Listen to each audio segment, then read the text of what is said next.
도돌이교회 가족들과 함께하는 말씀 묵상 시간입니다. 오늘도 말씀의 은혜가 가득하시길 주님의 이름으로 축원을 드립니다. 오늘 함께 나눌 말씀은 누가복음 3장 15절에서 38절 말씀입니다. 세례 요한의 사역이 확장되고 인기가 많아지자 많은 사람들은 세례 요한을 추종합니다. 그리고 그들 간에 세례 요한이 메시아가 아닌가라는 소문이 떠돌게 됩니다. 이때 세례 요한은 자신은 메시아가 아니며 또한 메시아와 비교될 수 없는 작은 자임을 고백을 합니다. 그리고 그때 등장한 예수님에게로 사람들의 시선이 모이도록 집중시킵니다. 그 이후 세례 요한은 헤롯의 감옥에 투옥되어 역사의 무대에서 서서히 사라집니다. 그러나 예수님은 세례를 받음과 함께 역사의 무대로 등장하죠. 그런데 등장하는 장면이 심상치가 않습니다. 세례를 받을 때에 하늘의 문이 열리고 하늘에서 비둘기 같은 성령님이 임하시고 또한 하늘에서 내 사랑하는 아들이요 내 기뻐하는 자라는 음성이 들립니다. 누가는 이 장면을 해석하기 위하여 족보를 그 뒤에 기록하고 있습니다. 바로 예수님은 하나님의 아들이다. 오늘 이 본문을 통하여 하나님은 어떤 분이신지 우리에게 어떤 교훈을 주는지 함께 나누시겠습니다. 성령과 불을 주시기 위해 오신 예수님을 먼저 발견하게 됩니다. 예수님께서 하늘의 영광을 버리고 말 구유에서 태어나시고 십자가에서 죽으신 이후 결국은 우리에게 성령과 불을 주시기 위함이었습니다. 이 일이 제자들에게 오순절 다락방에 일어났습니다. 그들이 성령과 불을 받자 찌질했던 제자의 모습은 사라지고 완전히 거듭난 새로운 제자의 모습을 보여줍니다. 이기적이었던 모습은 사라지고 교회를 위하여 사명을 향해 달려가는 제자들, 교회를 탄생시켰습니다. 그들은 말씀에 사로잡힌 자가 되어 무엇을 하든지 말씀을 따라 행하였고 그 말씀을 따라 행할 때에 하나님의 나라를 온전히 이루는 제자들이 되었습니다. 그들에게 불이 맞아 자신의 삶을 거룩한 산 제물로 드릴 수 있는 제자가 된 것이죠. 저와 여러분, 성령과 불을 받으셨습니까? 성령을 받으면 이 성령님이 우리로 말씀과 예수님에게 사로잡힌 자가 되게 합니다. 무엇을 하든지 예수님이 생각나게 합니다. 어떤 일을 할 때에 예수님이라면 어떻게 하셨을까라는 질문을 우리에게 남깁니다. 성령님은 항상 우리에게 말씀의 영향력을 받도록 우리를 초대하십니다. 저와 여러분은 이러한 말씀의 영향력, 말씀을 통하여 찔림과 변화의 삶을 살고 있으십니까? 우리가 불을 받으셨습니까? 이 불은 하나님에 대한 거룩의 불이요 열망의 불입니다. 이 불은 우리를 거룩해 하여 하나님께 산 제물로 드리게 만드는 불입니다. 이 불이 있을 때에 우리 삶을 온전히 하나님께 드릴 수 있습니다. 이 불은 우리 가슴을 타오르게 합니다.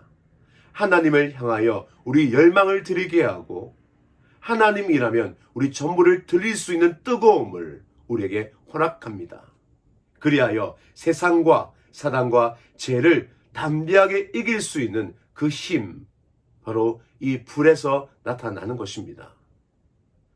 저와 여러분, 성령과 불을 받아 교회를 온전히 세울 수 있는 참된 제자가 되시길 주님의 이름으로 축원을 드립니다.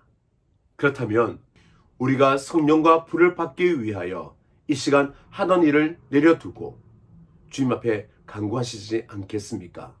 주님, 성령과 불을 내려 주옵소서. 성령과 불이 있을 때에 우리는 참된 제자가 될 수 있습니다. 교회를 교회답게 만들 수 있으며 우리의 삶을 산 제물로 주님께 드릴 수 있습니다. 주님, 불쌍히 여기사 우리로 성령과 불로 충만케 하여 주옵소서. 오늘 본문을 통해 우리는 알곡은 무엇이고 죽정이는 불에 태우시는 심판의 주님으로서의 예수님을 보게 됩니다. 예수님은 이 땅에 오셔서 진정한 자기의 백성을 구원하셨고 반대로 가짜 백성들을 내치셨습니다. 빛이 비치니 빛은 빛으로 나오지만 어둠은 어둠으로 도망쳤습니다. 우리말에도 끼리끼리 유유상종이라는 말이 있습니다.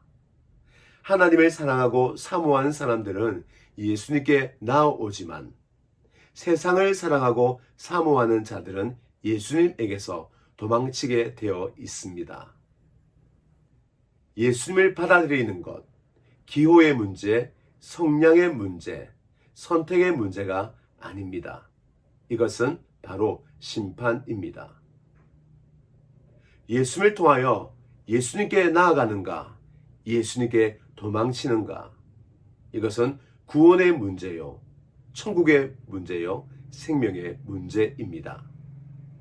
예수님께 가까이 나아간다면 우리는 천국으로 나아가는 것이요, 예수님에게서 도망친다면 우리는 지옥으로 나아가는 것입니다. 세상은 예수님을 통하여 이렇게 둘로 나누입니다. 구원이냐, 심판이냐. 저와 여러분은 지금 어느 편에 서 있으십니까? 우리는 하나님의 편에 서 있으신가요? 그렇다면 하나님의 편에 서 있다라는 증거는 무엇입니까? 그리고 하나님의 편에 서기 위해 지금 나는 무엇을 하고 있으십니까? 오늘 구원으로 우리를 초대하신 예수님을 통하여 나의 구원을 확인하는 하루가 될 수 있기를 주님의 이름으로 축원을 드립니다. 우리는 오늘 본문을 통해 두 가지 교훈을 얻을 수 있습니다. 먼저는 세례 요한을 통해서인데요. 세례 요한은 인생의 목적이 분명한 사람이었습니다. 하루하루 살아갈 때에 그냥 살지 아니하고 그 목적을 따라 우선순위를 정하고 그것을 이루기 위해 살았던 사람이었습니다. 가야 할 길이 분명하였기에 그 길이 가시밭 길이든 자갈 길이든 그는 상관치 아니하고 또 그 길은 사명의 길이기에 묵묵히 걸어갔습니다. 왜냐하면 자기 인생의 목적 분명하였기 때문입니다. 여러분은 어떻습니까?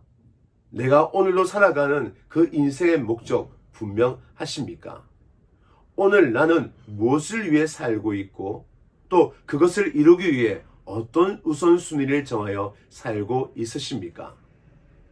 여러분 삶 속에 가장 중요한, 가장 먼저 해야 될 일이 무엇입니까?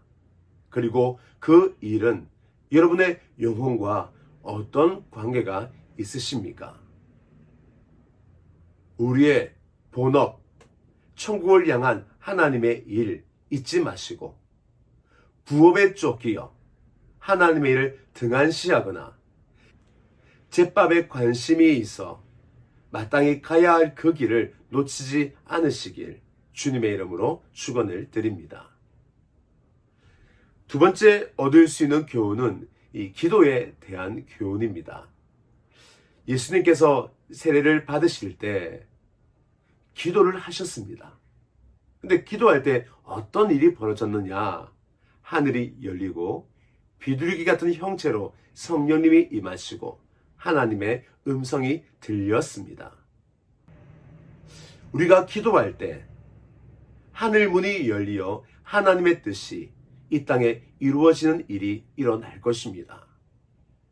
기도할 때에 성령님이 임하여 우리 안에 회복의 역사와 새롭게 만들어가는 창조의 일을 펼쳐 주실 것입니다.